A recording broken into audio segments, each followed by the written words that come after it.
Hai guys, balik lagi sama aku Naja.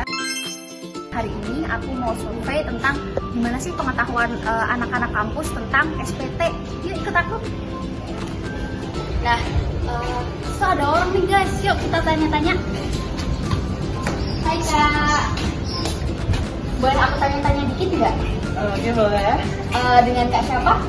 Kak Puji. Kak Martini. Oke, Kak Martini, tahu nggak sih SPT itu apa?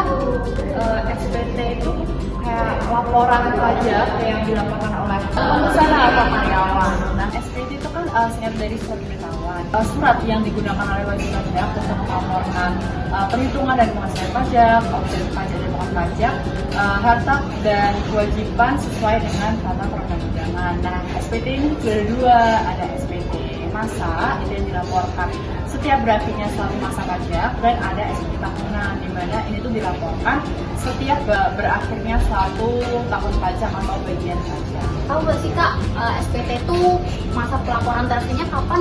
SPT masa itu terakhir dilaporkan itu tanggal 10 bulan berikutnya, sedangkan untuk SPT tahunan wajib pajak orang pribadi itu terakhir pada tanggal 31 Maret, wajib pajak badan itu terakhir pada tanggal 30 April. Kalau buat wajib pajaknya nih, siapa aja sih kira-kira yang bisa ngelaporin SPT?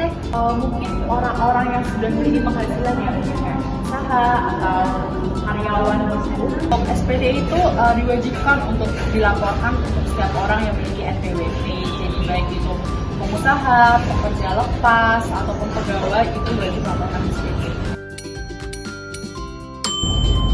Aduh, gimana nih? Aku nggak tahu cara lapor SPT. Gimana ya? Oh iya, aku ada ide. Aku bakal ke konsul pajak.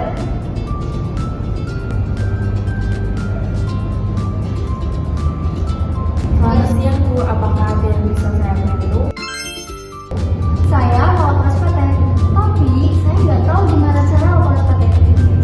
Setahu saya ya, kalau lapor SPT itu saat ini bisa melalui situs online. Nah, tapi saya takut salah info. Bisa dibantu nggak ya, Bu?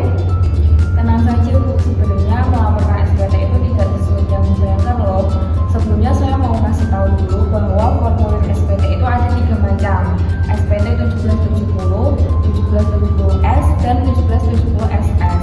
Untuk formulir SPT 1770 diperuntukkan bagi wajib pajak yang memiliki usaha atau pekerjaan bebas. Kemudian untuk formulir SPT 1770S diperuntukkan bagi wajib pajak yang memiliki penghasilan yang bersumber dari 2 pemberi kerja dan penghasilannya itu di atas 60 juta.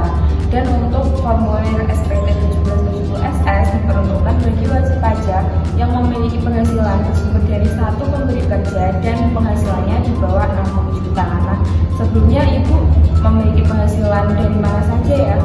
Oh begitu ya Bu. Saya saat ini memperoleh penghasilan itu hanya dari 1 pemberi kerja. Jadi selama 1 tahun saya memperoleh penghasilan sejumlah 24 juta rata-rata. Baik, berarti formulir SPT yang dipilih adalah formulir SPT 1770SS. Untuk langkah-langkahnya, mari saya bantu. Hal yang pertama harus dipersiapkan adalah bukti potong dari perusahaan tempat kamu bekerja. Perangkat yang digunakan bisa laptop, tab, ataupun smartphone yang terkoneksi dengan internet. Pertama, buka situs www.pajak.go.id, lalu tekan login. Isikan nomor pokok wajib pajak dan password serta kode keamanan, dan tekan login. Kamu akan diarahkan ke dashboard layanan digital perpajakan, klik pada tab lapor, klik ikon e-filing, kemudian klik buat SPT. Kamu akan diberikan beberapa pertanyaan terkait dengan status kamu. Jika data yang diisikan sudah benar, maka akan muncul tombol SPT 1770SS. Tahapan pertama pada pengisian SPT adalah isi data formulir, isi tahun pajak, isi status SPT normal. Pembetulan hanya dipilih jika kamu menemukan kesalahan pada SPT tahunan yang sudah kamu laporkan sebelumnya. Lalu klik langkah selanjutnya. Sistem akan mendeteksi secara otomatis apabila ada data pembayaran pajak dari pihak ketiga. Gunakan data pembayaran tersebut untuk pengisian SPT dengan tekan iya. Jika tidak, kamu dapat menggunakan formulir bukti potong sebagai acuan pengisian SPT. Pada bagian A, isikan data penghasilan bruto. Kemudian, isikan jumlah pengurang pada poin 2. Pada poin 3, pilih status penghasilan tidak kena pajak atau PTKP. sistem secara otomatis akan menghitung pajak kamu. Pada poin 6, isikan jumlah PPh yang telah dipotong oleh perusahaan kamu. Maka kamu akan mengetahui status SPT kamu apakah nihil, kurang bayar, atau lebih bayar. Pada bagian B, isikan data penghasilan final maupun penghasilan yang tidak dikenakan pajak sesuai ketentuan perundang-undangan perpajakan.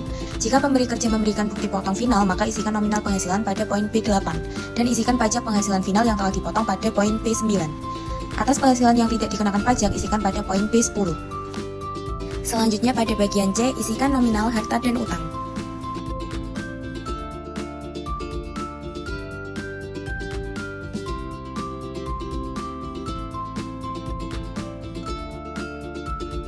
Pada bagian D, centang pernyataan setuju jika data yang diisikan sudah benar. Langkah terakhir adalah ambil kode verifikasi. Secara otomatis, kode verifikasi akan dikirimkan melalui email.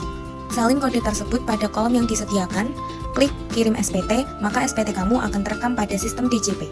Kamu akan mendapatkan bukti penerimaan elektronik sebagai bukti bahwa kamu telah melaporkan SPT. Wah, ternyata lapor SPT itu gak sesuai yang saya bayangkan ya. Saya kira bakal sulit dikatakan orang-orang, Ibu. Baik, Bu, kalau begitu, terima kasih Bu sudah dibantu. Iya Bu, sama-sama senang bisa membantu. Guys, jangan sampai lupa lapor SPT ya. Karena kalau kita lupa lapor SPT, kita kena sanksi loh. Apaan tuh? Jadi, kalau kita kena sanksi SPT ke orang pribadi, kita dikenakan sebesar 100.000. Sementara untuk SPT PPh badan, kita dikenakan sanksi sebesar 1 juta. SPT masalah lainnya sebesar 100.000, serta SPT masalah PN kita dikenakan sanksi sebesar 500.000. Rugi dong.